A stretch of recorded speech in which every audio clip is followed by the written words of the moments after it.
Hello everyone, my name is Daryl Renat Fernando, and today me and Rio are going to talk about the literary in the 20th century, especially in the post-war and the new beginnings era. So the first ends and beginnings post-war, decolonization and end of the empire. The period saw the gradual dismantling of the British Empire and other colonial powers, which deeply affect British literature. Writers during the late 1940s to early 1960s engaged with the political and racial tension arising from decolonization, reflecting a shift away from imperial ideologies towards a more complex, self-conscious national identity. This transition is a key origin point for post-war literature, as it deals with the loss of empire and the redefinition of Britishness. Cultural and political climate. The immediate post-war decades were marked by socio-political repression, example McCarthyism in the US, and cultural conformity, which influenced literary themes and styles. Writers respond to these pressures by exploring repression, anxiety, and the uncanny in the earworks, often using realist and experimental techniques to depict the underlying tensions of post-war society. Modern legacy and transition. The period is often seen as an interregnum between modernism and postmodernism. It inherited modernist innovations such as fragmented narratives and psychological exploration, but also began to move towards new forms and themes reflecting post-war realities, including the breakdown of traditional narrative structures and the rise of anti-heroes. Development of modernism. Modernist fiction began in the late 19th and early 20th centuries, gaining momentum by 1909 until 1910. It was characterized by a departure from the conventional narrative form, embracing new narrative forms like stream of consciousness and interior monologue to depict a psychological depth and the fullness of life. Reaction against Victorian and Edwardian conventions. Authors started eschewing the elaborate, moralistic, and sentimental Victorian and Edwardian styles, demanding clarity, exactness, and new modes of expression. Influence of scientific and philosophical advance. Concepts of intellectuals such as Darwin, Freud, Einstein, Nietzsche, and Bergson questioned prevailing perceptions of reality and human nature, prompting authors to try out form and content in order to accommodate these new insights. Effect of World War I, 1914 until 1918.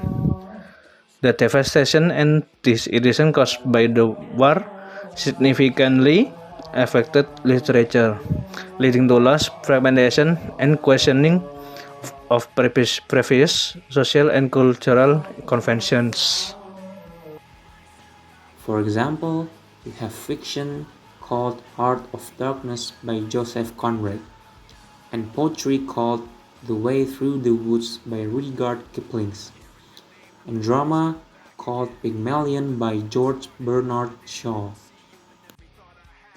Here are three famous people in this era. So the first we have Virginia Woolf. Second is T.H. Lawrence, and lastly we have Joseph Conrad. Alright, we are moving to the next discussion, which is the key themes of the post-war literature. So the first one, post-war literature often expressing post-traumatic stress.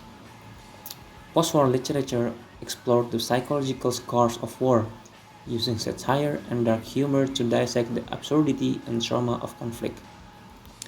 Post-war literature often served as a flat platform for social commentary, addressing issues of inequality, class, and the changing social landscape.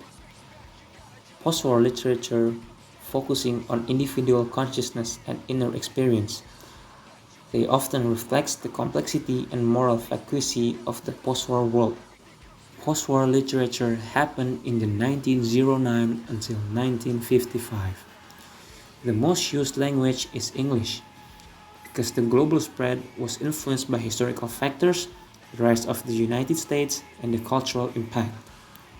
And post-war literature focusing more on the expressing post-war trauma.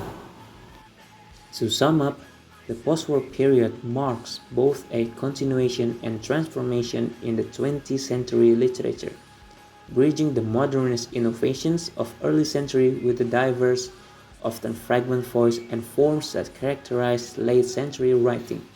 This period captured the result of the war.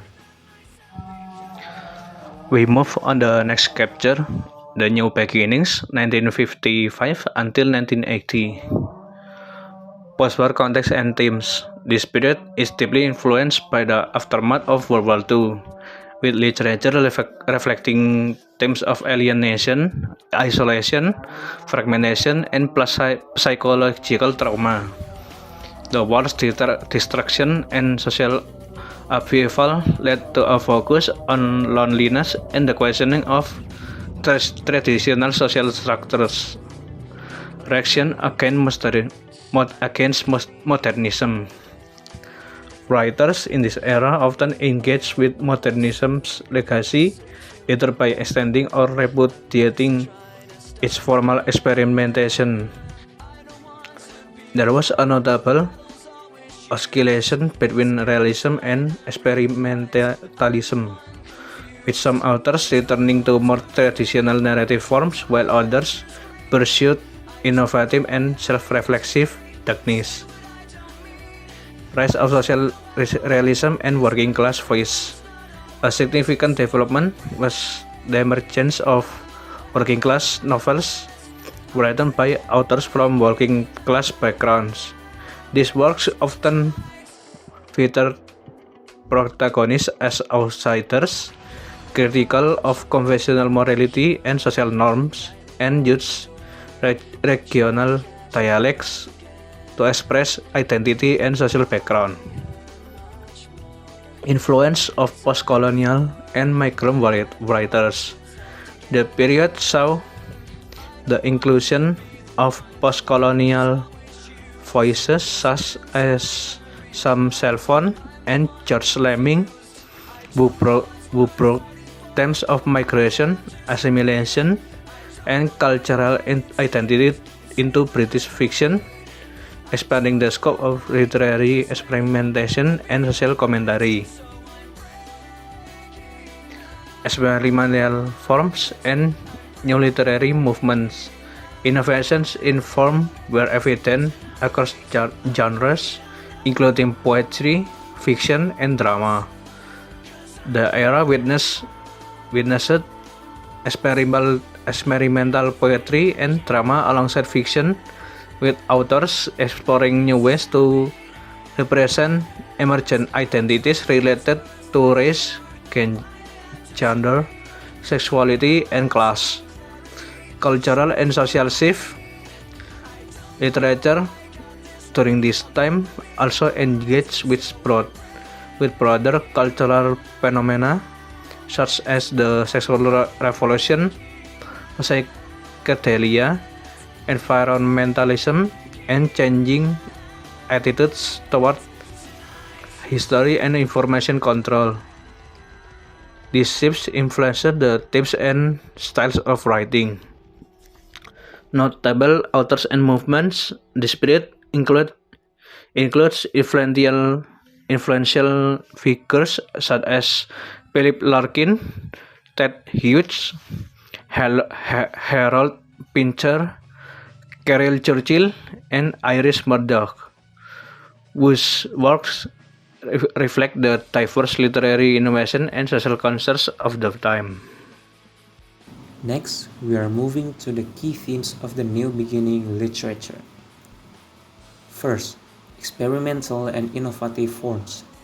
New Beginning literature moving away from traditional realism towards more fragmented, ambiguous, and self-reflexive styles. New Beginning literature also introducing the emergence of the new identities related to race, gender, sexuality, and class, reflecting social changes and the diversification of voices in British literature. Third is the social realism and working class focus. A significant trend was the rise of working class novels and socially engaged writing, often depicting the struggles and aspirations of ordinary people, especially in the northern England. And last, the New Beginning literature focused more on individualism.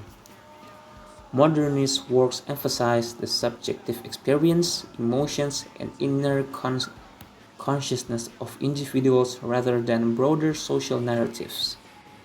And for the examples, we have fiction called Lord of the Flies by William Golding, a poem called The Hawk in the Rain by Ted Hughes, and drama called Look Back in Anger by John Osborne.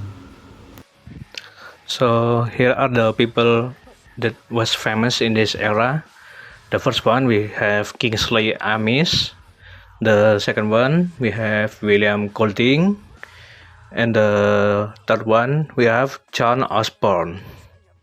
New Beginning literature started in 1955 until 1980, and for the most used language are English.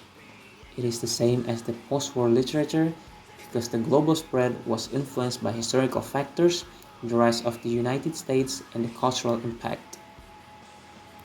New Beginning literature focusing more on science, philosophy, art, and the variety of creative elements to examine the human experience. And to summarize, the literary period of the New Beginnings marked a dynamic shift toward greater diversity and openness in literature, as previously marginalized voices including women, writers from former colonies, and those addressing issues of race, gender, and class gained prominence and critical attention. Traditional literary hierarchies were challenged, with genres like fiction, travel writing, and children's literature rising alongside poetry and drama, while academic study expanded to include cultural studies, ideology, and global perspectives. This era was defined by a celebration of hybridity, the emergence of post-colonial and multicultural narratives, and a broader, more inclusive definition of literature itself. Thank you. So here are the sources that we use to make this material. You can look it up by yourself. So here are the sources that we use to make the presentation. If we have wrong words or inappropriate words, we apologize deeply, and thank you so much for watching our presentation today. Thank you, friends.